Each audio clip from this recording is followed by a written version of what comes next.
9 ఏళ్ల పాప ప్రెగ్నెంట్. ఒక చిన్న పాపకి జన్మనిచ్చింది. మళ్ళీ ఆ పాప ప్రెగ్నెంట్ అవ్వడానికి ఎవరు కారణం తెలుసా? సొంత అన్నే. అది తెలిసిన వాళ్ళ తల్లిదండ్రులు కూడా ఏమీ మాట్లాడకుండా సైలెంట్గా ఉన్నారు. ఇది తెలిసిన పోలీస్ మీ పిల్లోడిని మేము అరెస్ట్ చేస్తాము అంటే లేదు మా పిల్లోడిని అరెస్ట్ చేయొద్దు అని చెప్తున్న పేరెంట్స్. సొంత ఇంట్లోనే ఆడపిల్లలు సేఫ్టీగా లేరు అంటే ఇంకెక్కడ ఉంటారు?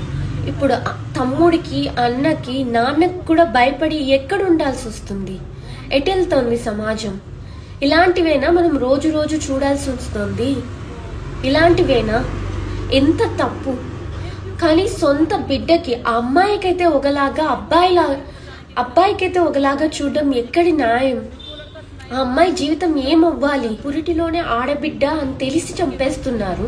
ఎదిగాక ఇలా వేసుకోకూడదు, అలా వేసుకోకూడదు, ఇలా తిరగకూడదు, అలా ఉండకూడదు అని చంపేస్తున్నారు.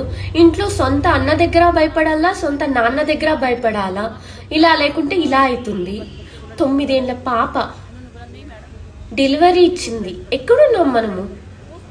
జరిగిన తర్వాత కూడా కొడుకుకి సపోర్ట్ ఇవ్వడం ఏంది? ఆ అమ్మాయి హాస్పిటల్లో ఉంటే అలాగే వదిలేసి వెళ్ళిపోయారు. ఎంత అన్యాయం!